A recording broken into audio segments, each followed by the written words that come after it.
Hi, Richard Hemming here from Under the Radar Report. Today we're talking all things fixed interest and bonds, and luckily I'm here with the experts. From IAM, or Income Asset Management, welcome Jenna Labib and Matthew Macreadie. Hi. Hi. Welcome Under the Richard. Radar. Thanks for having us. Well, what exciting times. I mean, one of the reasons we're here is because it's been such exciting times in markets overall, especially in equities, but also in the bond markets even more so. So what sort of thoughts do we have on the part that income related assets, bonds, could play in people's portfolios? So fixed interest is, finally interesting to investors, which is very nice when you're in Australia. Usually property, equities, they get all of the airtime at the end of news programs. But really over the last year now, as we've seen yields climbing to interesting levels, then that's, really showing the value that bonds can play in a portfolio. So, this time a year and a half ago, you had, 10-year bonds really between 2 and 3%. So at that level, it's just tough to get clients excited. They'd almost rather have equities, property on one hand, term deposits or cash on the other, and kind of nothing in that area that we'd usually call fixed income. However, now, you've got investment grade bonds that are being issued anywhere between 5 and 7%. And at that level, it's really making investors say, okay, what is this asset class and how do I access it? So has the big tumultuous time we've seen with the capitulation of Silicon Valley Bank and, even bigger one, Credit Suisse, has that had an impact on the bond markets? Yeah, Richard, it's a good question. There has been a lot of financial instability with the Credit Suisse UBS merger, as well as the UBS regional banks, which were mainly crypto tech focused lending banks. I think in that context, we've seen equities go through a really tough period lately as a result of those issues. When you look at the bond space, you've got to differentiate between what we call investment grade bonds and high yield bonds. So high yield bonds tend to have a higher correlation with equities, and so they tend to underperform when there's a risk off scenario, whereas investment grade bonds tend to be better supported and better defensive assets in that environment. So given the market conditions at the moment, it's probably advisable for investors to have a suitable investment grade allocation within their overall assets. Okay, so we'll move on to, I guess, the composition of a portfolio in a second, but can we just go back to basics and just say just help people understand what is a bond and what do you guys do in that market? Sure. So a bond is really a loan. So an issuer, which could be a government, that would be called a government bond, or a company, that would be called a corporate bond. They will issue a bond and investors will come along and buy this bond, and in return you're getting interest payments along the way. These are called coupon payments, and you're getting your principal back on a defined date known as the maturity date. And unlike, say, shares, where you're hoping for a dividend, you're hoping the share will go up in value, with a bond, paying coupons is a contractual obligation and repayment of your principal at maturity. So you need to have a slightly different mindset when you're investing in bonds as opposed to when you're investing in shares. Investing in shares, you're all about growth, you're all about the upside. Whereas for bondholders, the really important question is, do I think that this issuer is capable of meeting the interest payments along the way and repaying principal at maturity? And in terms of where you guys fit into the, say someone's interested in bonds, why would they look at, income asset management?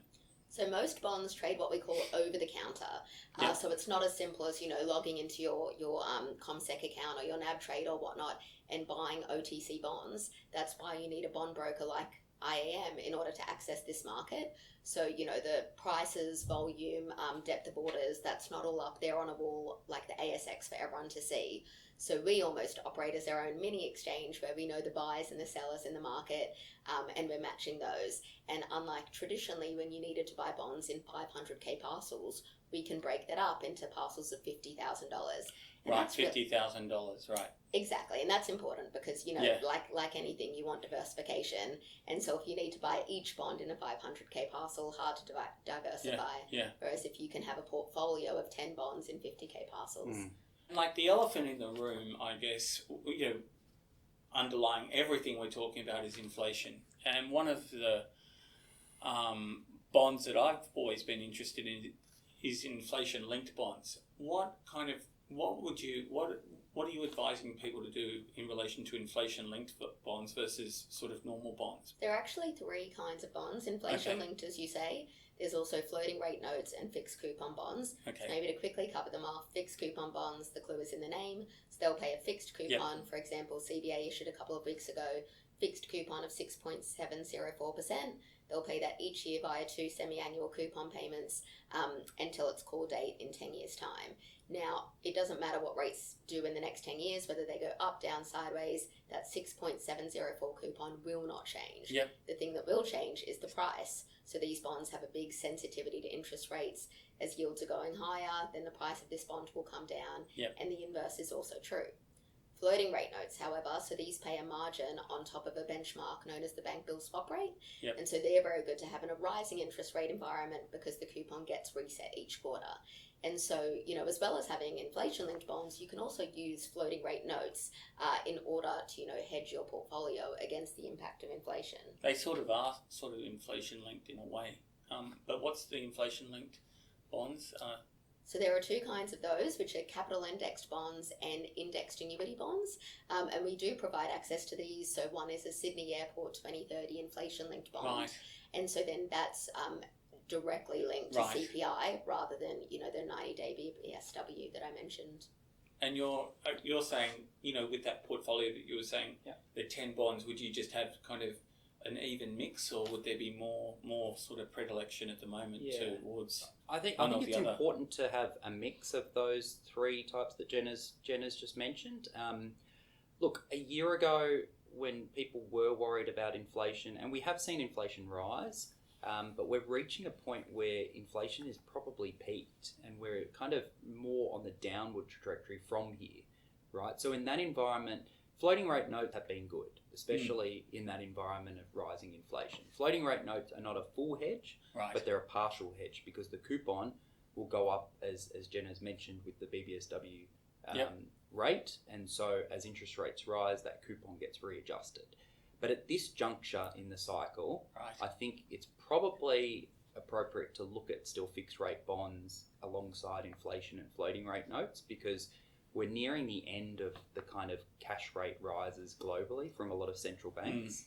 And so therefore it makes more sense to have a fixed allocation. Right. From your macro standpoint, you're seeing better value at the moment in the fixed rate, but you would say, everything's about hedging your bets. I think so. Central banks do get it wrong, right? We've seen multiple times central banks have got it wrong locally, offshore. And so, yes, hedging your bets is right. And that's why having an appropriate mix to those three is probably the best. Okay. But there's one other type that a lot of people out there will probably or possibly have exposure to, which is bank hybrids. What are your thoughts on the hybrids? So with hybrids, the clue is in the name. They have both debt and equity-like characteristics. Yep. Australian investors have long, been quite active investors in hybrids, and I think for quite a few reasons. One of them is the ease of accessing them, as I mentioned. That's something that's already kind of stopped Australians from investing in bonds, just needing the bond broker in order to access the market. No, that's a good point. So, because they've been more accessible, they've been the go-to for people to get that fixed interest exposure, but now that you're here, there's other options for them. I think Jenna's right there. They've been more accessible and they've had the 100% franking element. So have they? Do they get 100% franking, those hybrids? Most of the hybrids do. There are the occasional ones. So there's a Macquarie hybrid, which I think is 40% franked. Okay, but they do get tax They do get tax benefits. Okay. But to put that into context, I think as you've said, like over the years, people have had a lot of bank hybrids and bank stocks. But I think going forward, there's a new asset class which, the wholesale OTC market is getting their heads around now, which is called the Tier 2 bank subordinated market. So IAM as a house trades a lot of these Tier 2 bonds, and we have access to a lot of counterparties who trade those securities, and we see a lot of value. So are they kind of like not investment? Are they investment grade? Like I'm just trying to. They are put investment them into grade. Yeah. So in the here. capital structure, you generally have bank senior unsecured debt. You have what's called Tier 2 debt, and then you have hybrids. So hybrids sit right at the bottom of the capital stack. Yeah. whereas Tier 2 sits above hybrid. So in the event of a wind-up, Tier 2 would get their money back before hybrids. Right, well, that's important. Yeah, and I think it's probably even more important in the Credit Suisse situation, because you can say that again. Yeah, you could see that with Credit Suisse, the AT1 or the hybrids got wiped out and got nothing, right? But Tier 2 didn't bear any losses. So, well, I think we're just going to bring it back for a second. What sort of premium do people get for these corporate bonds, an investment grade over a government bond, and indeed over what they already own, which is some of these hybrids? Yeah, so the hybrids kind of trade around that gross yield of around 6 to 7%, roughly, and that's grossed up for franking credits. Investment grade bonds are trading currently between 6 and 7%, around that area. So currently government 5-year bonds are around 3%. Yep. 3.5%. 3.5%. Yeah. So if you look at that 6 to 7% mark, you're getting around 2.5 to 3.5% above government bonds, right, for the risk you're taking. And that's on those normal bonds, that not the fixed rate notes. You're talking.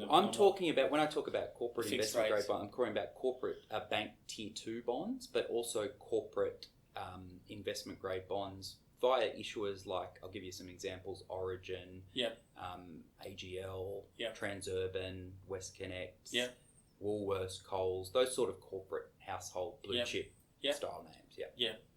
And so, if you can just move on to talk about those floating, like what kind of returns are you getting from the floating rate notes at the moment? Yeah, so when the current Aussie inflation number, the last print in January, I think was 7.4%. Yeah, that's the current inflation number, but it's not going to stay at that high level through the cycle. We will inevitably get back to whether it's between the RBA's target range of 2 to 3%, or whether the RBA decides, look, I think 3 to 4% is probably the new target range, and the RBA won't disclose this to the market, but that's where they're kind of looking at. So if you're getting a 6 to 7% nominal return on an investment grade bond, then you've got to look at the return after inflation. So let's say inflation does get back to 3%, you're getting a return of 3 to 4% on a real basis. Okay. So that's inflation adjusted, which is quite good when you look at, the current rates on cash and term deposits, which are, around that 4 to 5%, depending on which bank. But those products, will have a lower after real return. Yeah. After inflation. Yeah, well, you can plan really well when you're getting that kind of income. So I guess we're getting to the pointy end here, which is what people are really excited about, which is, which bonds you guys would favour or would say, are worth looking at. So would there be 5 sort of bonds, and if there are, what sort of bonds are they, for people to have a look at before, if they're doing their own homework before coming to you guys to, transact? Yes, I can let Matt touch on that, but just, I'd really emphasise that we have over 300 bonds. Right. So, bonds in all different sectors and maturity dates and even currencies. So if clients had funds that were sitting in US dollars that they wanted to put to work, they could access the market, or if they just wanted, foreign currency exposure. And so clients can come and hand select different bonds individually, or we also run model portfolios. So if someone came and said, I want all investment grade bonds, so rated BBB- or above by one of the rating agencies, I'm trying to target a 6% return, then we would have portfolios that would achieve those objectives. But I'd say of your top picks at the moment. Yeah, so top picks. So and a lot of these are also good picks in the equity space as well. So I'll give you the first one. Origin Energy has some 2027 fixed coupon bonds out there. Origin's currently going through a takeover. By Brookfield EIG. But what that means, when there's a takeover, the bonds, they get paid out at 100 upon a change of control. Currently, the bonds are trading low 90s, and so there's a capital uplift when the company gets taken over by Brookfield and EIG. And it's our view that there's a very strong probability that that would occur. Okay. And you can see... So what's a yield at the moment, and what's the boost that we're talking so about? the current yield on that is around 5.5%-ish, but you're really buying it for, I guess, the capital upside when the bonds get taken over. Right. So that's kind of the And the, so the what story. would the yield boost to upon takeover? Yeah, so then you'd look at it on a yield to maturity basis would be closer to 10%. Oh, Yeah. right. So it's Well, a that lot sounds- higher return. That sounds right? interesting. And that's a Doubling unique your money over 10 years. Exactly, Correct. and that's a unique situation because when the takeover was announced, you know, the potential takeover at the end of last year, we looked at it and we thought that's actually a better way to express that story with the bond rather than the equity. Well, there's certainly less risk. So Yeah. Exactly, because, you know, if the takeover doesn't yeah, go if the through, takeover then your doesn't, you're downside is you're not. getting that 5.5%. Yeah. Correct. Yeah. But if you look at the equity stock price, once the takeover was announced, the equity rallied right to what the takeover price is. So there's not much left on the table for equity No, holders. yeah. They've already had their gain. But that's surprising that it's not priced into those bonds more. That takeover premium, like it was in equities, it's not priced in. Well, That's a surprising. And I think one of the things was this one was quite unique in that it's a change of control clause, and there were a few nuances of this one that, you know, it needed a two-notch downgrade by 2 rating agencies, but because this one only had 1 rating agency that covered it, and so I think that this was, you know, just a case of it wasn't widely understood. You Yeah, really right. needed So to it's read the like you documents. guys are, on top of it, so Yeah. people can go and talk to the experts. And what's the second? Yeah, so another bond. the second name is another corporate and another blue chip kind of name in the equity ASX 200 space is Lendlease. So they've got 2031 fixed coupon bonds out there. Yep. Lendlease offers a very good yield to maturity on those bonds. They're around 7%. At the moment, it's a very well run company with a REIT, or what we call real estate investment trust arm, and a development construction arm. So it has diversification of revenues and earnings. It's a very lowly geared entity, which helps in a higher interest rate environment. And it's also got a very good pipeline of projects around New South Wales and Victoria, which are government backed, and that should help its earnings profile. You sound like an equities broker there for a second, Yeah, Matthew. Because you are talking a lot of like the same sort of There language. is a lot of correlation between Because that's what an equities and equity. bonds. That's what we would say when we're looking at the So a few 2 or 3 more just quickly. Before yeah, we so go. so the third one is probably the CBA 6.7% Tier 2 fixed rate bond. right. That we touched on the Tier 2 market Yeah. as differentiated from the hybrid market. Yep. And 6.7% on CBA risk is very good versus where, if you compare it What would against... that compare to their dividend yield? It's actually higher. That would be high, yeah. Correct. That would be, Exactly. but there's, Yeah. but the point is, I guess, that there's more risk to their dividend yield. Correct. Is that the point? Yeah, so you're getting a higher return on the Tier 2s versus the dividend. People have not got their head around the Tier 2 market, which is why it offers that 6.7%. Right. People have always thought hybrids, they haven't thought Tier 2. True. And what we're trying to do at IAM, even though we can offer liquidity in hybrids, we're trying to get people to understand that the Tier 2 market offers so much opportunity. Well, we've seen that, so much more protection too. Yes. That's what we've seen in the Credit Suisse, better than ever, and two more. Yeah, examples 2 more. quickly. So this one, and I'll 2 more of the 300. Yeah. So the first three I've talked about have all been ASX 200 companies: Origin, Lendlease, and CBA. Now this one is a bit more opportunistic, but probably under the radar.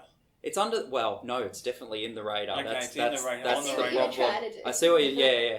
So there is Aussie dollar UBS perps out in the market at the moment, right? Which, and I caveat this is for higher risk tolerance investors who, want a lot higher return, but are willing to take on the risk that comes with it, right? But UBS post the merger with CS is a stronger global bank, right? There's no doubt about it.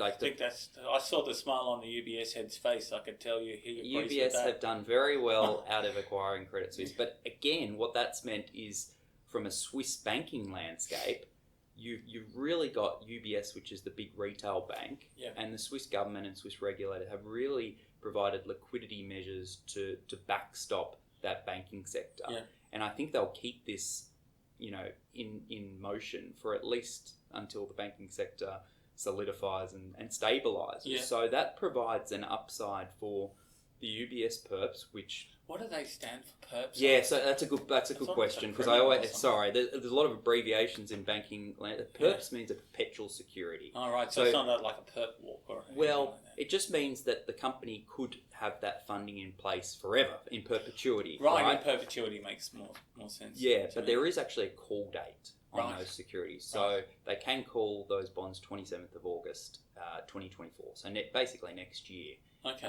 So what's in perpetuity then of that? What's in perpetuity is if they don't call that bond next year. So they have an keep option that. on calling the bond. Correct. It's a call option basically. Yeah. Okay. Yeah.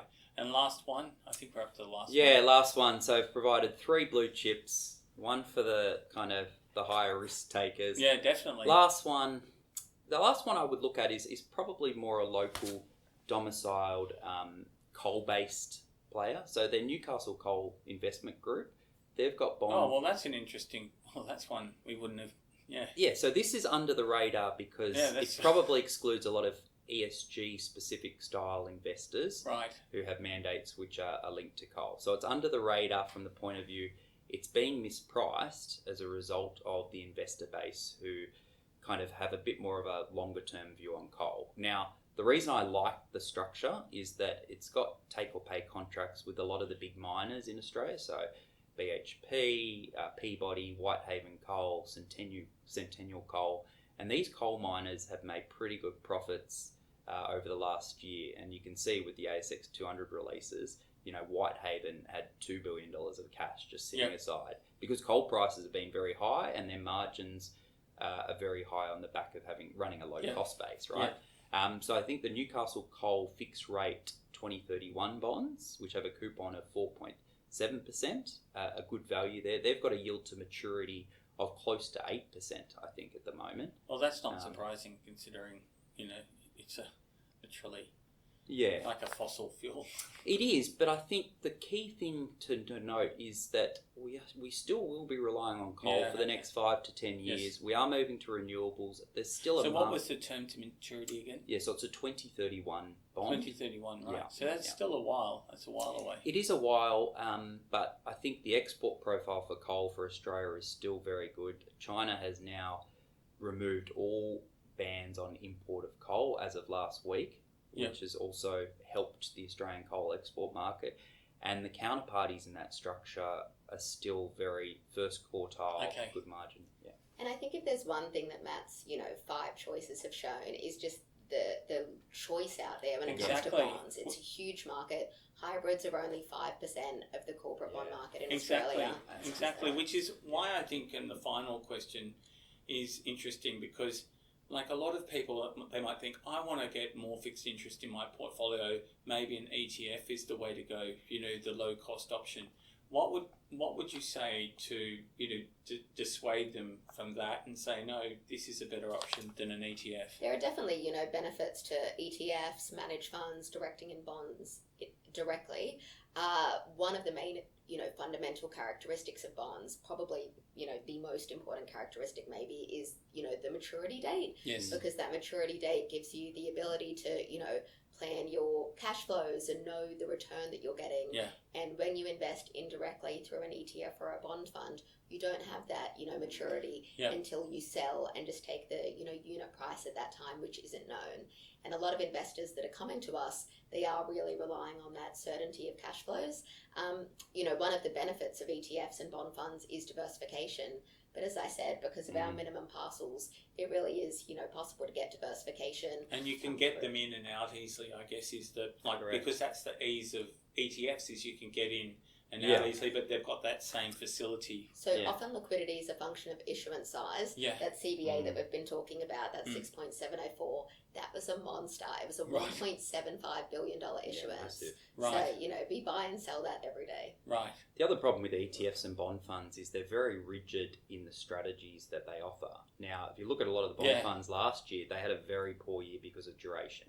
Right? They held a lot of fixed rate securities and last year duration was a big factor on negative performance. With direct bonds, you can actually have a choice. If you really are worried about duration, then you can have your portfolio 100% in floating, right? So it gives you that flexibility, whereas you kind of, with an ETF and bond fund, you're channeled into what they do. Yeah. You can't really adjust the dynamics too much, or have a view on where you think interest rates are heading. And when you say just to explain the duration of these, the problems with their duration was it was too long, so they were too... So it's a good point. Duration measures, just for the audit, duration kind of measures interest rate sensitivity to the bond price. So say you've got a bond which has a duration of 5, and 5-year duration, 5 years, and then interest rates go up 5%. Yeah, so that bond will fall in price.